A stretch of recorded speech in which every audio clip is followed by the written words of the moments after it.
urbanas dirigentes querían formar pues sociedades ilustradas que representaron una expresión de sociabilidad, un poco como en la actualidad, en cierta medida.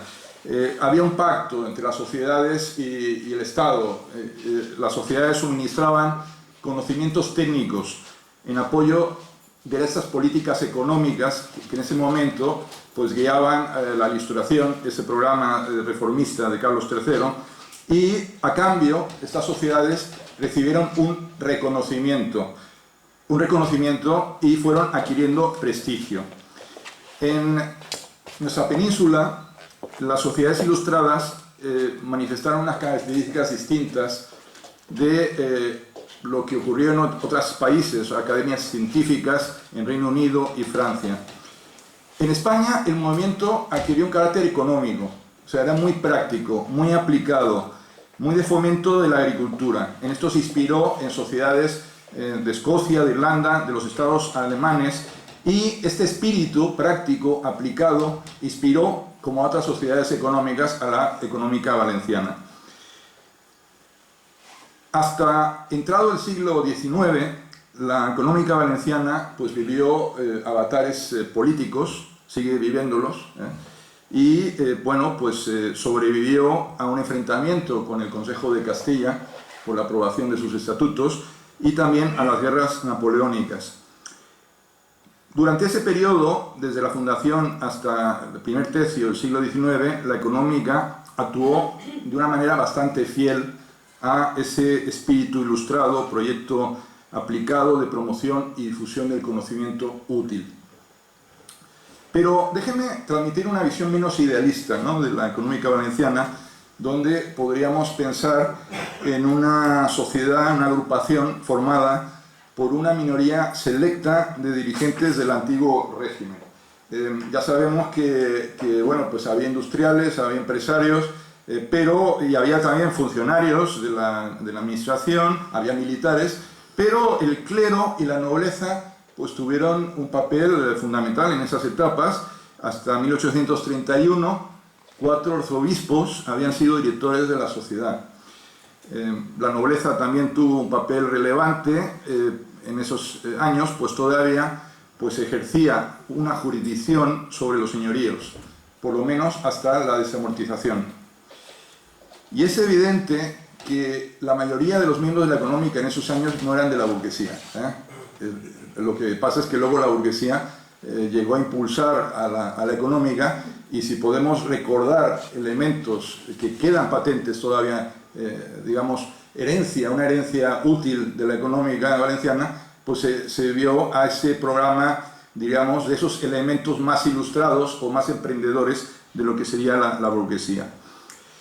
En aquella época, todavía a principios del XIX, el concepto aplicado de progreso, lo que se llamaba progreso, se asimilaba a la mejora de técnicas de producción. Progreso, vamos a mejorar las técnicas, las tecnologías. Y ahí podemos mencionar a personalidades como José Antonio Valcárcel, que contribuyó a nuevas orientaciones agronómicas, eso fue a finales del XVIII, o Joaquín Lacroix, que publicó trabajos sobre la explotación sostenible de los montes y la cría del gusano de seda. Pero en aquella época la economía valenciana carecía de mecanismos para que ese mayor conocimiento tecnológico se tradujera en un desarrollo capitalista. Y es que faltaba una clase empresarial. O sea, había mucha voluntad ilustrada, pero poca clase empresarial que aprovechase ese conocimiento para una transformación de la estructura económica. Un marqués de origen burgués, del principio del XIX, se lamentaba diciendo: parece que el comerciar debilita a la nobleza. Sin una verdadera revolución industrial, con la implantación aún sólida de elementos del antiguo régimen, faltaba un contrapunto necesario a ese idealismo de la Ilustración.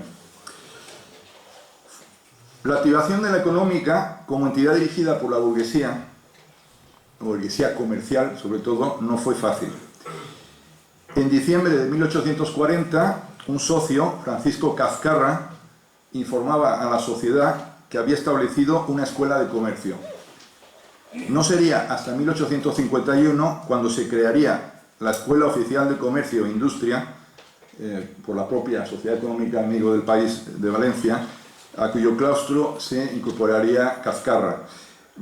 Estamos hablando de los antecedentes de la Escuela de Comercio, antecedentes al final, esto desemboca en una facultad de Economía, ¿no? en la época actual. O sea, en la primera mitad del 19, dos cambios comenzaron a darse en la composición social de la sociedad. En primer lugar, apareció una clase política comprometida con una idea modernizadora. Y en segundo lugar, aparecieron grandes empresarios que sintonizaron con esa idea modernizadora.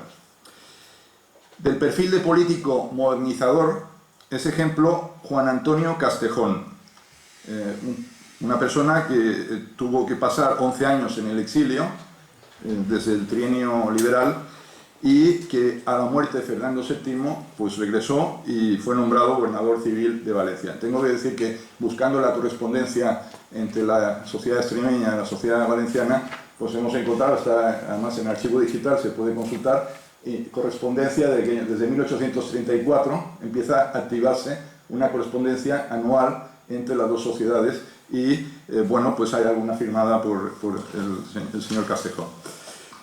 En 1835 Castejón fue elegido director de la Económica Valenciana y desde ahí respaldó propuestas concretas para establecer cajas de ahorro. Esa iniciativa fracasó, pero la propuesta de Castejón tuvo influencia en el nacimiento de las cajas de ahorro en España. Y es un caso que ilustra esa influencia de ese político humanizador que pertenece a una sociedad económica e influye en la escena política española. Ahora bien, en lo político, la burguesía valenciana ya hacia mediados, fines del siglo XIX, ya recorriendo la segunda mitad del XIX, pues era una burguesía que estaba muy decantada hacia el orden, hacia el individualismo, un poco liberal conservadora, diría yo. Las décadas anterior y posterior al primer centenario de la Económica Valenciana representan como el punto culminante. Ahí es cuando se crean pues, las grandes obras, la propia Caja de Ahorro de Valencia, fundada por la Económica. Son años dibujados por una burguesía ambiciosa, con unas versiones altruistas en ocasiones, pero otras muy interesadas, o más bien interesadas. Aquí podemos señalar a políticos como José Campo, Juan Navarro Reverter, Cirilo Amorós, eran empresarios y políticos. Esa participación en política funcionó durante unos años y era reivindicativa además de los intereses valencianos en Madrid, pero a medida que avanzaba el segundo siglo de la Económica, empezó a entrar en una etapa de atonía y luego empezó a declinar. O sea que la verdad es que esa parte de poder, hemos pasado por el prestigio, ahora estamos en la etapa de poder, y esa etapa de poder pues llevó a un cierto declive, porque al final el poder empezó a agotarse, ¿no? Los mecanismos para llegar. Porque cuando la función de la sociedad se redujo a una pasarela entre, digamos, hacia el prestigio, pero también hacia el poder, pues sobreviene la decadencia, y al principio no se nota, es imperceptible, pero, y claro, siguen habiendo exposiciones, sigue habiendo estudios, sigue habiendo reivindicaciones económicas, sigue habiendo senadores designados a propuesta de la sociedad en el concepto que había de democracia censitaria en la época, pero la sociedad no supo o ni siquiera intentó conectar con la clase media emergente. La clase dirigente de la regencia y del reinado de Alfonso XIII careció de un carácter impulsor del desarrollo económico, por lo menos en la económica, en Valencia. No es un tema de la económica valenciana, sino estamos hablando de una sociedad. Tras la guerra civil cae en un letargo y bueno, de hecho pues, uno piensa que si las clases medias republicanas hubiera habido algo de una cierta simbiosis entre las clases medias republicanas y la económica, posiblemente Franco la habría suprimido, es decir, que paradójicamente esa no conexión con la, llamémosle, intelectualidad republicana, pues permitió la supervivencia de la sociedad. Ya avanzada la dictadura, la sociedad se fue transformando. O sea, se mantuvo una cierta actividad, y fue a finales de los 50 que se produjo un hecho trágico en Valencia, la riada. La riada, fíjense, provocó una toma de conciencia de la burguesía valenciana, de nuevo. O sea, es un poco esa idea de que no podía mantenerse pasiva. Y hay que mencionar una persona que realmente tiene mucho que ver con la revitalización de la sociedad económica valenciana, amigo del país, que es Joaquín Maldonado, que en 1961 asumió la dirección de la sociedad y marcó el principio del fin del declive. Maldonado abrió la sociedad a representantes de un amplio espectro social, incluyendo sectores intelectuales de las clases medias. O sea que hay hechos que son anecdóticos, pero no tan anecdóticos. El contexto al final crea las condiciones para que aparezcan determinadas personas y provoquen esos cambios. Ahora, ¿qué podía hacer la económica en la etapa democrática, ¿no? La respuesta a esta pregunta fue triple. En primer lugar, la sociedad debía ser fiel a sus objetivos fundacionales relacionados con la difusión y promoción del conocimiento. En segundo lugar, debía advertir que dicha función solo puede ser llevada a cabo con un amplio respaldo social. Un respaldo social que no desperdicie ningún activo intelectual de la sociedad. En tercer lugar, la relevancia de la sociedad solo puede ser alcanzada mediante un marco abierto e independiente. Estas tres ideas fueron comprendidas y fueron defendidas e impulsadas por un grupo de jóvenes en los 80, como Ernest Lluch o el propio Francisco Oltra, presidente de la sociedad. En diciembre de 1985 fue elegido al mando de la sociedad Francisco Oltra Climent, que impulsó la económica valenciana como un centro de comunicación social, plural y democrático. Y a partir de ahí aparece una actividad intensa que es voluntariado cultural. Hay muchos intangibles, y valoráramos los intangibles de las económicas, pues tendrían un valor en el mercado enorme, ¿no? Si hubiera una posibilidad de esa valoración de bien no de mercado de las sociedades económicas, porque bueno, pues hay entidades que están colaborando desinteresadamente.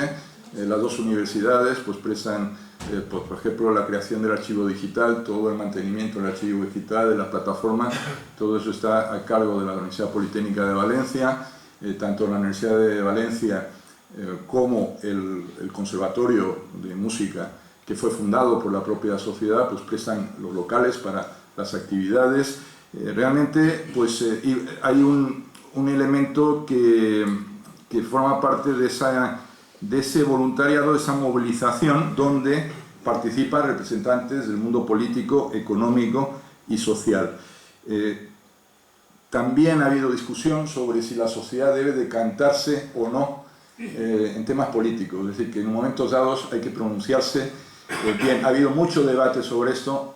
Tengo que decir que esta sociedad se administra muy bien, se piensa muy bien antes de emitir una opinión, pero la emite. Es decir, que cuando llega un momento pues se ha pronunciado, ¿no? Entonces, en temas, por ejemplo, relacionados con la situación de las cajas de ahorros, algunos temas relacionados con la dramática crisis institucional que ha vivido la sociedad valenciana en los últimos años, o también el compromiso con la pobreza cero, en fin, algunos aspectos en los que, bien, pues se ha decantado, por supuesto, no individualmente, no erigiéndose en representante de la sociedad civil, porque aparecen los representantes de la sociedad civil, todo el mundo quiere ser el representante de la sociedad civil, esto es plural, y entonces es mejor el trabajo de articular, de ayudar a articular una sociedad civil con muchas otras sociedades que hay en la ciudad de Valencia.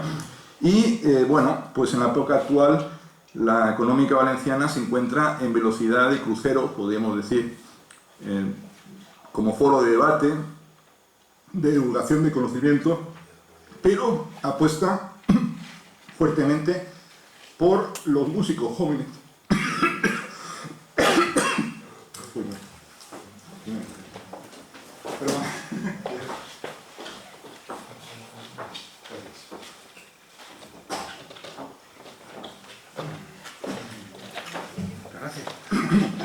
Bueno, hay una promoción con el Conservatorio Profesional de Música, de la música, certámenes musicales. Realmente hay el vicedirector de la Económica es director del Conservatorio Profesional de Música de Valencia, pero bueno, pues también se premia la excelencia científica, se colabora con las universidades y también con los municipios, porque es Sociedad Económica Amigos del País de Valencia, pero se trabaja con una visión amplia de país. Todo eso con un presupuesto reducido, con mucho voluntario intelectual, con su nuevo director, el doctor Vicente Segoya Irusel, y podemos concluir que tras el impulso ilustrado de finales del 18 y principios del 19, el proyecto burgués de finales del 19, el letargo de buena parte del 20, la sociedad ha adoptado en el siglo XXI un programa de movilidad en colaboración con otras entidades de la sociedad civil valenciana. Y nada, quiero agradecerles por su atención y manifestarles mi satisfacción de estar aquí. Muchas gracias.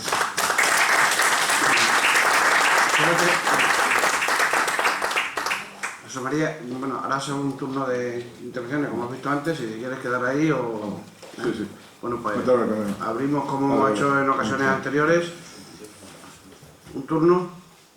Pregunta muy corta. Número de socios, cuota que pagáis, presupuesto. Vale, me da vergüenza porque es muy barata. O sea, me da vergüenza porque estamos... Bueno, voy a responder primero, no sé, primero responder. 600 socios. Hablamos de unas 40 euros al año y podemos decir que eso pues financia un tercio, la cuota, pues un tercio de las actividades. El resto de las actividades pues vamos buscando entidades que pues van financiando, hay que decir también las que no valoramos, eso quitando las que no valoramos, las que no valoramos sería incontable el presupuesto, pero vamos, estuvo bastante vinculada a Bancaja, digamos, fue fundadora de Bancaja, había un miembro del Consejo de Administración de Bancaja, yo estuve en la Comisión de Control de Bancaja, o sea que puedo decir que me llamo José María y fui miembro de la Comisión de Control de Bancaja. Tengo que, lo voy a reconocer. Pero, bueno, pues se decidió pasar página y no se mantiene ya, digamos, relación con ninguna entidad financiera a nivel de exclusividad o al nivel de exclusividad que se tenía anteriormente. Por tanto, ha habido un antes y un después y estamos adaptándonos a esa nueva situación.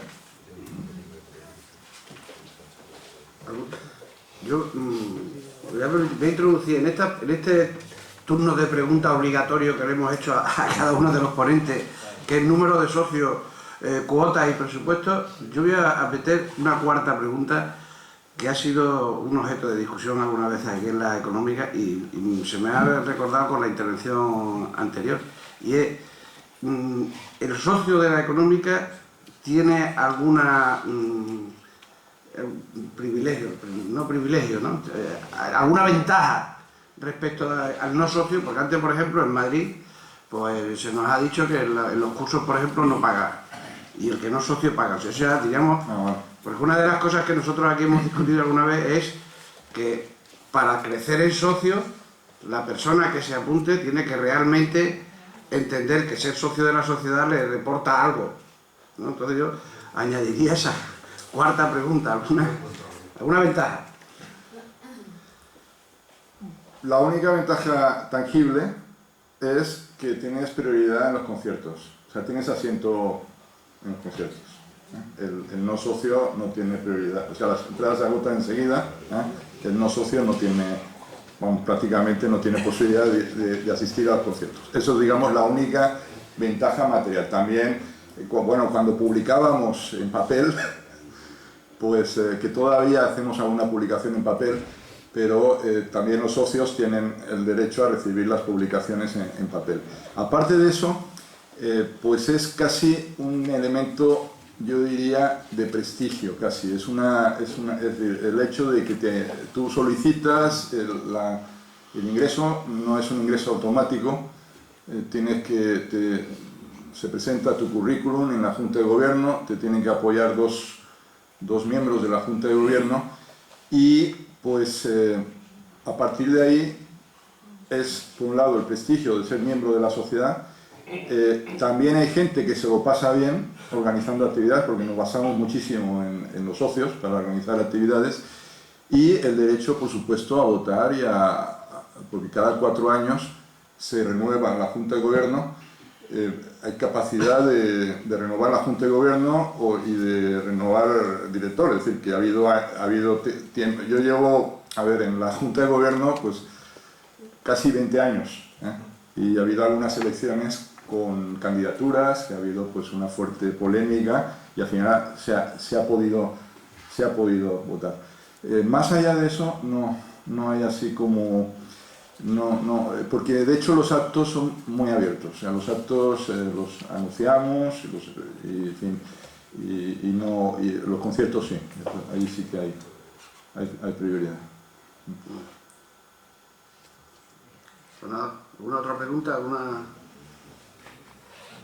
Pues nada. Muchas gracias. Muchas gracias. Muchas gracias a ti.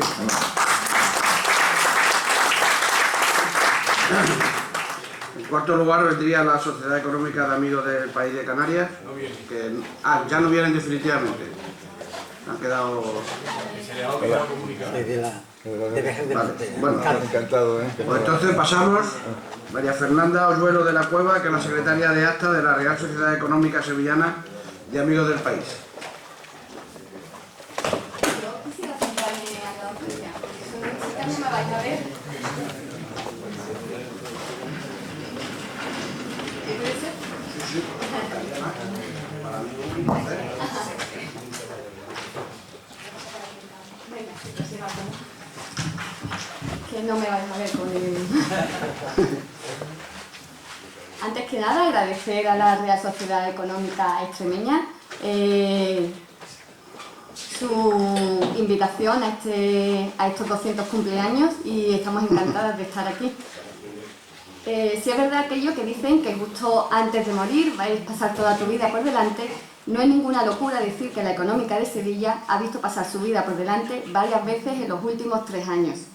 Por suerte hemos conseguido volver del más allá y aquí estamos, con los pies firmes en el suelo, encantados de la vida de estar en este encuentro espectacularmente organizado por nuestros amigos de Badajoz. Muchas gracias.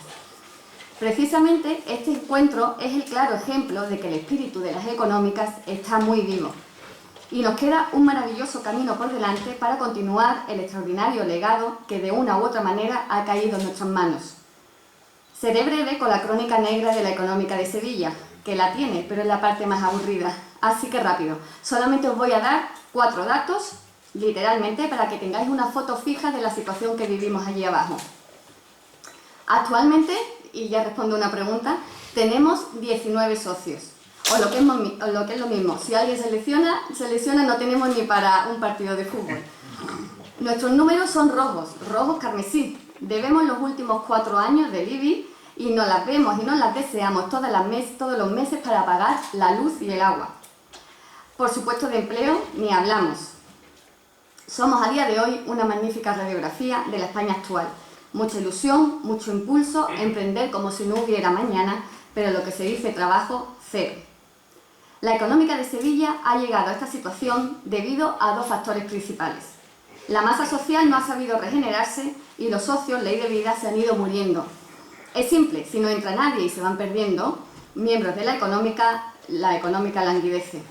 El segundo factor tiene que ver con un contrato de alquiler de nuestras instalaciones a una academia de enseñanza. Ese contrato servía en su momento para mantener los costes de la económica, pero que poco a poco aquella academia se convirtió en una especie de Napoleón o de Hitler que quería más y más hasta fagocitar la económica. Desde que nosotros llegamos hace 3 años, nuestro primer objetivo ha sido retomar el control de la misma y echar a la inquilina, asunto que no ha sido nada fácil y en el que todavía quedan algún fleco jurídico. Hasta aquí la crónica negra. Se acabaron las penas, como dice la famosa sevillana, no me cuentes penas, cuéntame alegría. Pues eso, vamos con ellas, que las hay, cómo no. Diríamos que en el siglo XXI no ha empezado de la mejor manera para la económica de Sevilla, pero tenemos todavía 84 años por delante para darle la vuelta, y eso es lo que queremos hacer. ¿Cómo afronta la económica de Sevilla el reto del siglo XXI? Hemos venido a Badajoz 3 miembros de la Junta Directiva, me niego a decir miembros, las 3 somos hermanas, porque eso, a día de hoy, la económica de Sevilla es una institución fundamentalmente familiar. Eso es lo bueno, es que nos llevamos bastante bien. Y es familiar porque el anterior presidente de la económica, José María Ulluela, nuestro padre, es cierto que no pudo dejarnos la institución en unas condiciones óptimas, pero sí que supo transmitirnos la importancia del legado y las ganas de luchar para que no desapareciera. Y aquí estamos firmemente dispuestos a conseguirlo. El gran reto de la económica de Sevilla en el siglo XXI tiene que empezar por la supervivencia. La Junta está presidida por Manuel Ramos y el primer objetivo es conseguir los fondos necesarios para acabar con la deuda existente y poder trazar un plan de trabajo real que vuelva a situar a la económica en el mapa social y cultural de Sevilla. Ese es nuestro objetivo, hacer cosas que se nos conozcan y que nuestras actividades estén vinculadas a la cultura y al conocimiento con el barniz propio del siglo XXI. Aspectos favorables para llevar este plan: la sede de la económica. Es nuestra y estamos situados en el corazón de Sevilla. No sé si conocéis bien la ciudad, pero estamos en la Plaza de la Gaviria, a 6 minutos del Ayuntamiento, y por nuestras ventanas pasa cada año el Gran Poder. Es decir, la situación es cuanto menos divina. La sede es grande, con un salón de actos potente y 9 habitaciones. Es decir, un lugar en el que se pueden hacer muchas cosas. Cierto que el edificio está muy anticuado, pero nos hemos remangado y poco a poco, sacando tiempo los fines de semana, nosotros mismos la estamos adecuando. Hay una sala que ya está prácticamente lista para funcionar como aula. Otro punto fundamental es la biblioteca. Es el corazón de la económica. Nuestro jardín del Edén. Un lujo, eso sí, un lujo caótico. Su valor es incalculable. Primero, porque hay magníficas piezas que tienen más de 5 siglos. Y segundo, es incalculable porque no está catalogada. Me da una envidia cuando oigo hablar de la digitalización de vuestras bibliotecas. Sabemos que hay mucho y muy bueno, pero no sabemos exactamente todo lo que tenemos. Más cosas positivas. Los miembros de la Junta de la Económica de Sevilla somos jóvenes y emprendedores. Es decir, no nos asusta el trabajo, aunque no podemos dedicarle a la económica todo el tiempo que nos gustaría, precisamente por esta vida del emprendedor, que os voy a decir que no sepáis.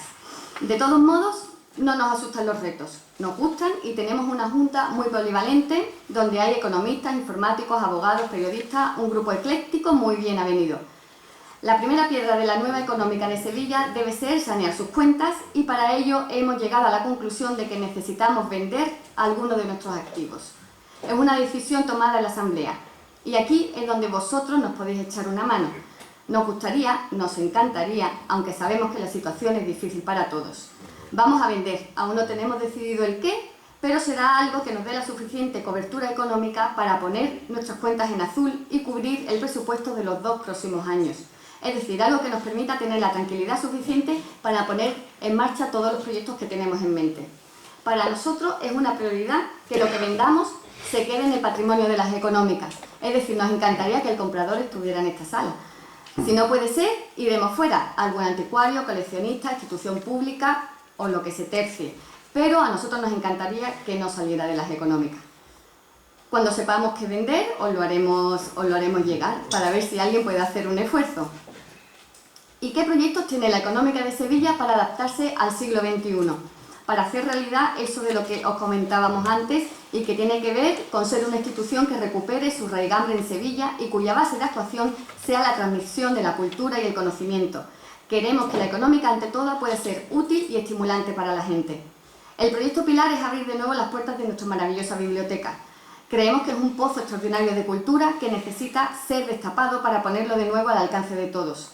Son muchos los investigadores que necesitan acudir a nuestros fondos para consultar datos y bibliografía durante sus estudios y a los que casi no podemos dar cobertura porque la biblioteca ni está catalogada ni está en condiciones de ser visitada.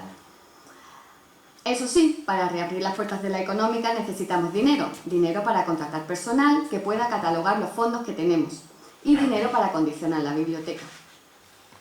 Con el objetivo de encontrar la financiación necesaria, la Económica de Sevilla tiene sobre la mesa varios proyectos que queremos compartir con vosotros. Necesitamos saber vuestra opinión para hacer las cosas de la mejor manera posible. Crowdfunding. Estamos en el siglo XXI y aquí se utilizan muchos anglicismos. Pero hablando en serio, la economía colaborativa puede ser una buena baza. Hemos pensado crear una plataforma bajo el lema Salvemos la cultura y el conocimiento, donde de forma particular o institucional se ayude a salvar la biblioteca de la económica. Serán pequeñas aportaciones con un mínimo, a lo mejor de 5 euros, y a cambio de esas aportaciones ofrecemos la posibilidad de pasar a la historia. Crearemos un mural en la propia biblioteca con los nombres de los donantes, de los salvadores, que salvaron el conocimiento, y además les ofreceremos la opción de elegir un libro y que en la ficha del mismo aparezca salvado por fulanito. Igual ahora en el corto plazo no parece una iniciativa muy buena, pero a lo mejor dentro de 500 años se revisa esa lista y aparece su nombre como uno de los que ayudó a salvar la biblioteca. Yo me apuntaría. Me parece un maravilloso legado que une solidaridad y cultura. Aula de formación, el segundo punto. El objetivo es poner en marcha diferentes cursos de formación especialmente orientados al mercado laboral actual y sobre todo a la formación individual, con un claro componente cultural y de crecimiento personal. Serán cursos taller muy específicos de escritura, de aprender a hablar en público, comprensión, internet, nuevas tecnologías, agilidad mental, inteligencia emocional. En definitiva, cursos que puedan servir a un amplio espectro de la sociedad, sea cual sea tu profesión o inquietud laboral. Para ello, como os comentamos antes, hemos adaptado una de las aulas poniéndonos nosotros mismos el mono de albañil, literal, y ya tenemos casi rematado el trabajo. La idea es arrancar después de verano. Otro de los puntos, el tercer punto, es el germinador de empresas. Ahora mismo en la económica hay una empresa muy joven de encuadernación, una tienda online que se llama Tira de Papel, que la fundamos nosotras tres, y realizamos encuadernación artesanal aprovechando el taller y la escuela oficio que se creó de encuadernación en la Económica de Sevilla. De hecho, en nuestros ratos libres pues cogemos volúmenes de la biblioteca y los restauramos entre proyecto y proyecto. También hay otra empresa trabajando en nuestra sede, que es un portal de golf que se llama tengolf.es, y hay otra pequeña empresa también que acaba de nacer que se llama Más que Orden y másqueorden.es, es decir, son pequeñas empresas que están creciendo al amparo de la sociedad económica. Comunicación. Sinceramente, sería mucho más complicado poner en marcha estas iniciativas sin tener una buena comunicación. Por este motivo, en breve pondremos en marcha la nueva web oficial de la Económica, no teníamos, desde donde incluso se podrá hacer la aportación para el crowdfunding y dar a conocer las iniciativas que vayamos poniendo en marcha, como los cursos o el asesoramiento de nuevas empresas. La nueva Junta Directiva se está dando a conocer igualmente en las instituciones de Sevilla y en breve estará a disposición de todos los canales en Twitter y en Facebook. Estáis invitados a seguirnos cuando lo creamos. ¿Quién dice que las económicas no pueden ser virales? Vamos a conseguir al menos que nos conozcan y sepan lo que estamos haciendo. Para Sevilla es un privilegio y un enorme estímulo estar hoy aquí con todos vosotros. Es la demostración palpable de que hay alguien al otro lado, de que hay músculo. Tenemos todas las ganas del mundo y más, pero no mucha experiencia, por lo que seguro que vuestros consejos serán oro puro para nosotros. Por ejemplo, hasta ahora hemos fracasado a la hora de que nos concedan subvenciones.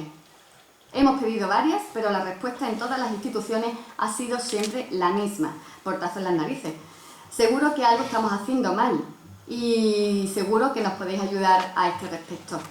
En este sentido, nos gustaría retomar una idea que se planteó en el encuentro de reales sociedades económicas del país que tuvo lugar en Sevilla en el año 2000 con motivo de nuestro 225 aniversario.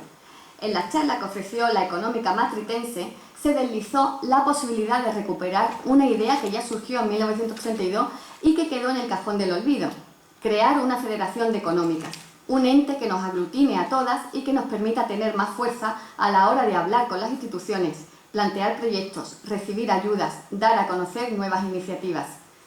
Es decir, un foro que tenga una voz propia y plural de la que puedan beneficiarse todas y cada una de las económicas. Nos parece una idea interesante que se podría retomar bajo la idea de que juntos siempre seremos más fuertes. Pues muy bien.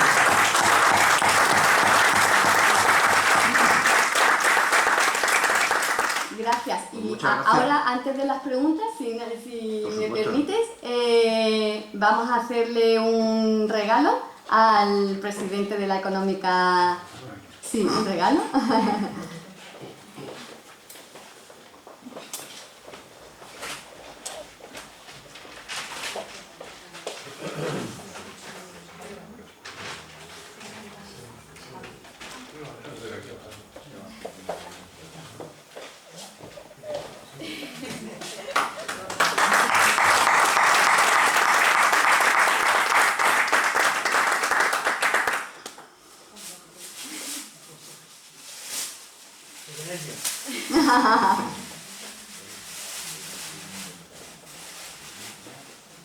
Es un libro de firmas, creado por tira de papel, evidentemente, hecho con nuestras manos.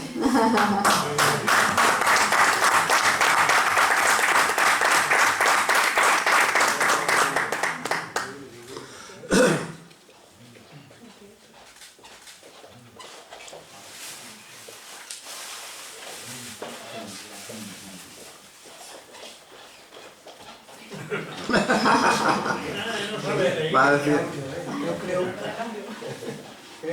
que hemos que dar las gracias.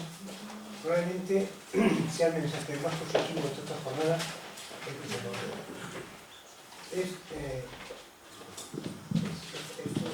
fundamental ver una sociedad económica que a lo mejor va a desaparecer, está en ello de desaparecer, precisamente problemas que tenemos todos, de la propia obsolescencia, incluso obsolescencia vital, y que sois capaces de sacar adelante con ideas que solo has esbozado, que nos van a valer a todos. O sea, vais a aportar probablemente mucho más de lo que nosotros podemos aportar a vosotros.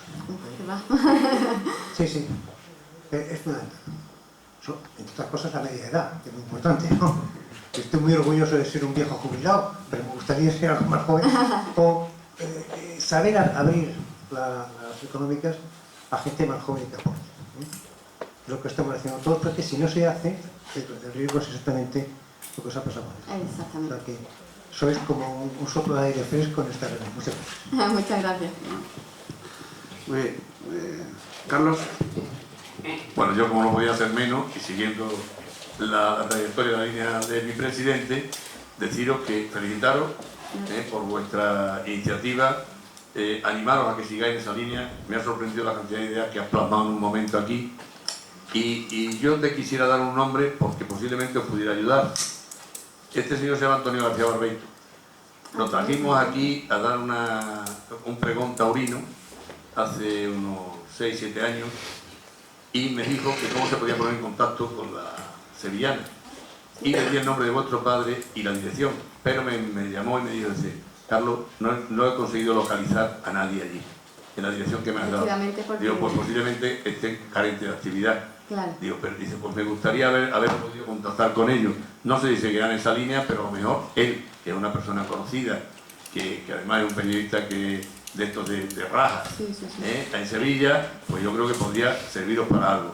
Y creo que podéis contar ya con algunas colaboraciones en el crowdfunding. Ah, perfecto. Muchísimas gracias. puede poner el nombre y la foto. No, la foto no. Va a estropear la imagen de la sevillana. Los murales de fotos pequeñitas de tamaño carnet son muy usuales. El tema, Bueno, sí. respecto al tema que has comentado de la biblioteca, decir que desde el Ministerio, desde hace muchos años, se inició un programa que es el patrimonio bibliográfico, la conservación del patrimonio bibliográfico. Eso fue una línea que nació en los años 80 en el antiguo Ministerio de Cultura de la Transición y que se ha mantenido. Esto tiene una base de datos muy importante que está depositada en la Biblioteca Nacional, que se llama el PABI, Patrimonio Bibliográfico, y ellos, el Ministerio de Cultura, ha hecho convenios con todas las comunidades. Esos convenios con todas las comunidades eran unos convenios de becas 60-40, en el cual se comprometían a catalogar las bibliotecas anteriores a la creación del depósito legal, es decir, todos los libros que hubieran anteriores al 55 del siglo XX. Esto está funcionando, creo que sigue funcionando, y de hecho se han catalogado un montón de bibliotecas gratuitamente para la institución, para asociaciones, fundamentalmente monasterios, conventos e incluso bibliotecas privadas de particulares que tenían. La única condición que te ponen es un horario de apertura para que vayan esos becarios, que son los que lo catalogan, te dejan la biblioteca completamente catalogada y con sus tejuelos y su correspondiente base de datos, y el único compromiso es que ese fondo pasa a estar en el famoso base de datos del PABI. Lo digo porque eso para las instituciones históricas, no solo para vosotros de Sevilla, que no tengan catalogado la biblioteca, es bueno, pues una manera de hacerlo completamente gratuita para la institución.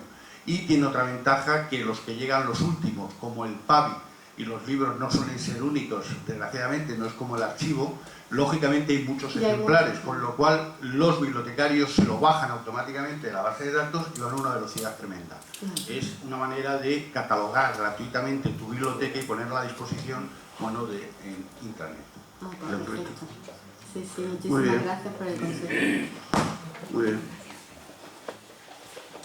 ¿No habías pedido la palabra tú? Perdón. Simplemente recuerdo perfectamente la ponencia del presidente de la Matritense en Sevilla, porque también el presidente de la Matritense entonces, Ramón Muñoz Bernardo de Quirós, en los encuentros que hemos tenido, los que yo he estado con él, que creo que han sido 3, insistió mucho, siempre era muy constante en esta idea de, él hablaba a veces de federaciones como la propuesta, si son la república, o un órgano, o ese foro abierto, incluso ya en los últimos tiempos siempre se ha hablado de una conexión vía internet. Yo creo que es insuficiente la conexión vía internet, porque vamos a estar conectados todos a la fuerza dentro de nada, o ya lo estamos.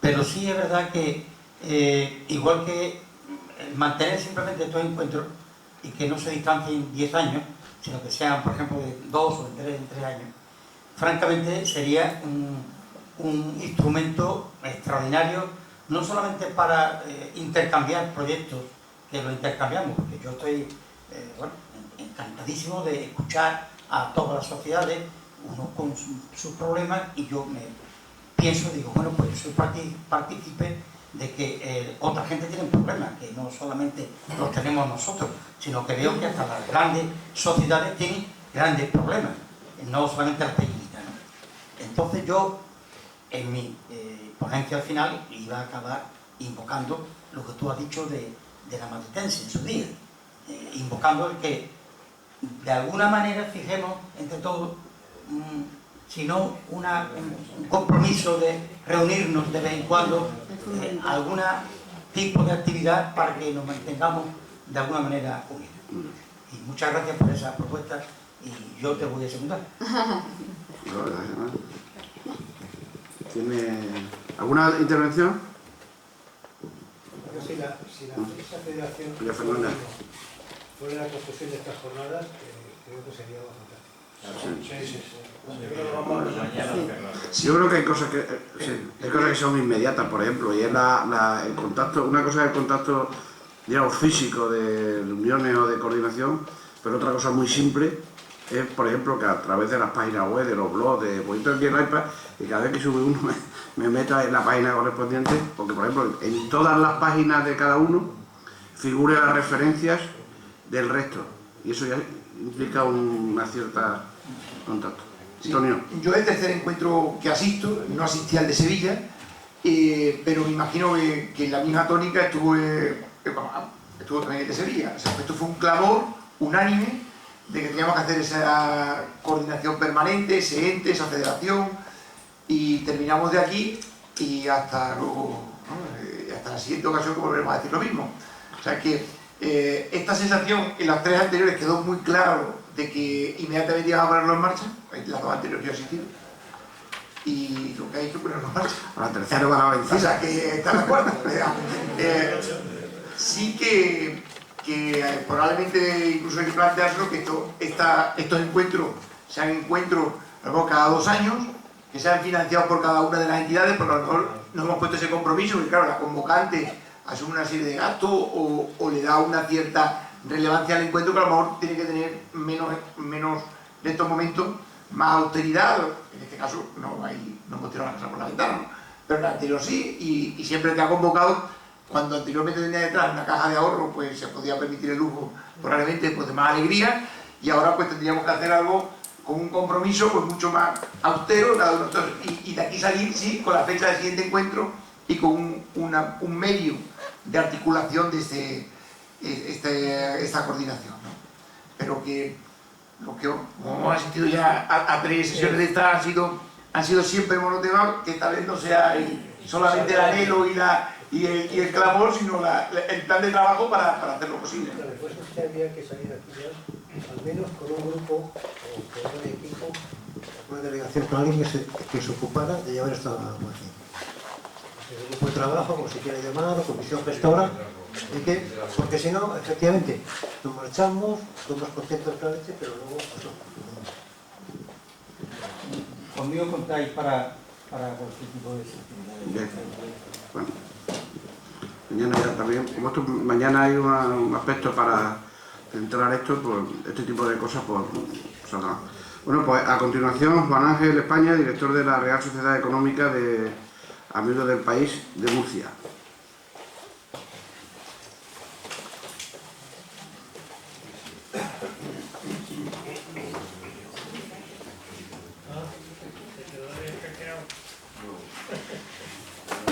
Pues muy buenos días a todos. Ay, perdón.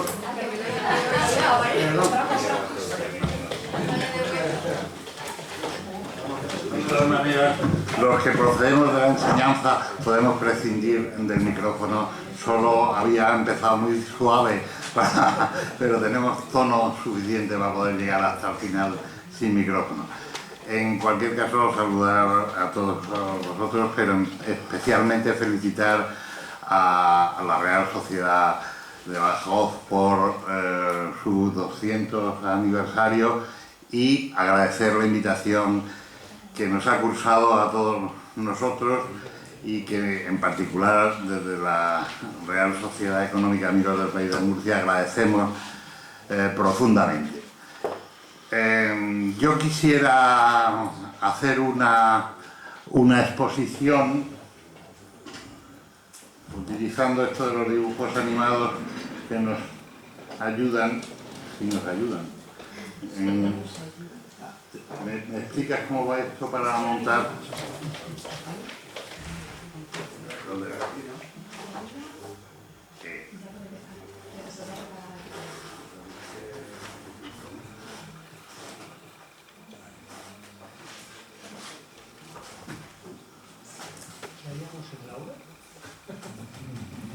Ahí, muy bien. Pues yo quisiera hacer una intervención lo más breve posible de lo que ha representado la Real Sociedad para la historia de los siglos XVIII y XIX de Murcia, que es muchísimo, y que ahora mismo, en una época que tiene que ver con esto de la renovación y del cambio un poco del estilo y de hacer un necesario expansión que nosotros estamos realizando desde hace aproximadamente 6 meses y nos está dando muy buen resultado, porque nos encontramos hace 6 meses que estábamos en un punto muy crítico, es decir, con una disminución de socios importantes, con una disminución de actividad, con unos bloqueos económicos también muy importantes. Y en ese momento pues iniciamos una renovación profunda de la Real Sociedad. Profunda es hacer una salida hacia el exterior y tratar de especial buscar cómo podíamos articular muy económicamente, porque estábamos utilizando recursos muy limitados, cómo podíamos tirar de esa historia nuestra, hacer ver al resto de los murcianos la importancia que ha tenido la Real Sociedad, porque resultaba absolutamente desconocida para la inmensa mayoría de la población, el tesoro, la joya que había tenido, que tenía todavía viviendo de la Real Sociedad, hasta el punto de que yo creo que somos únicos de tener una calle muy importante de Murcia, que se llama la calle de la Sociedad, que es precisamente la sede de la Real Sociedad. Cuando yo ahora en las televisiones he empezado locales a explicar que la calle de la Sociedad recibe el nombre de la Real Sociedad, decía,